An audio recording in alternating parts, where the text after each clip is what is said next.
शहादत, लेकिन कोई क्रोध नहीं। गुरु अर्जन देव जी को 5 दिनों तक अत्याचार सहना पड़ा। उन्हें गर्म तवे पर बैठाया गया, उनके शरीर पर उबलता हुआ रेत डाला गया, लेकिन उन्होंने कोई शिकायत नहीं की, न ही बदले की भावना दिखाई। उनके होठों पर केवल एक ही वचन था, तेरा किया मीठा लागे, हर नाम पदारथ नानक मांगे। हे प्रभु, जो कुछ तू करता है वह मीठा लगता है। नानक तो बस तेरा नाम मांगता है। एक समय ऐसा आया जब मुगल सम्राट जहांगीर को गुरुजी की लोकप्रियता, उनकी शिक्षाएं और संगत की बढ़ती ताकत खटकने लगी। उन्होंने गुरुजी को दरबार में बुलवाया और आदेश दिया, या तो धर्म परिवर्तन करो या अकल्पनीय यातनाओं के लिए तैयार हो जाओ। गुरुजी ने मुस्कुराकर उत्तर दिया, मैं उस राह पर नहीं चल सकता जो मुझे अपने सच्चे पथ से हटाए। पहला दिन तपता तवा और प्रभु की मिठास। गर्मी का मौसम था। लाहौर की तपती धरती पर एक बड़ा लोहे का तवा आग पर तपाया गया। गुरु अर्जन देव जी को उनके वस्त्र उतारकर नंगे शरीर उसी तवे पर बैठा दिया गया। लपटें मानो शरीर को नहीं, आत्मा को जलाने निकली थीं। परंतु गुरुजी शांत।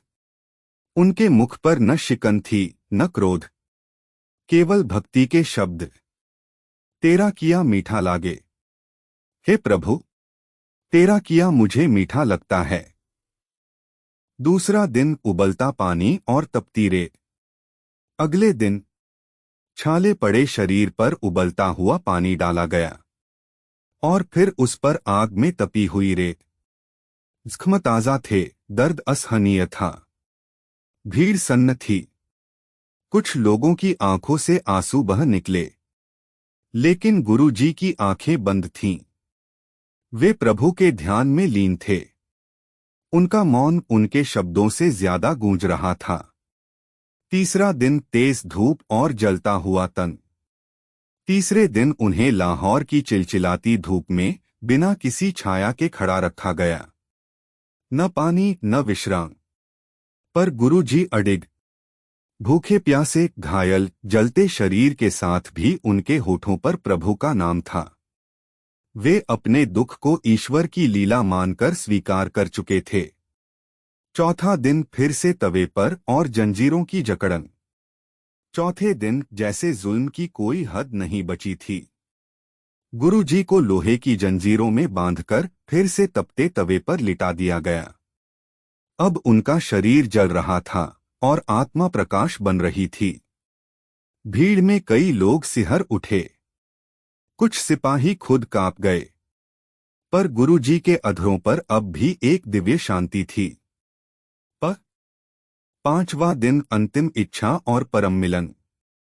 5वें दिन गुरुजी ने एक विनम्र निवेदन किया, मैं रावी नदी में स्नान करना चाहता हूं।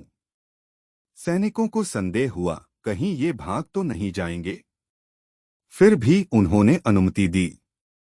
गुरुजी धीरे धीरे नदी में उतरे, जल में स्नान किया, अपने इष्ट का स्मरण किया और फिर उसी पावन जल में लीन हो गए।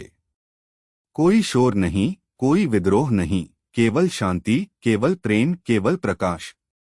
एक संत की अमर शहादत। गुरु अर्जन देव जी की शहादत कोई सामान्य मृत्यु नहीं थी। यह आत्मा का परमात्मा से मिलन था।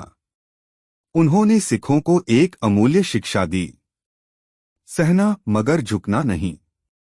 प्रेम से जियो, सत्य से डरो नहीं। प्रभु की रजा में रहो, चाहे जीवन में अमृत मिले या आ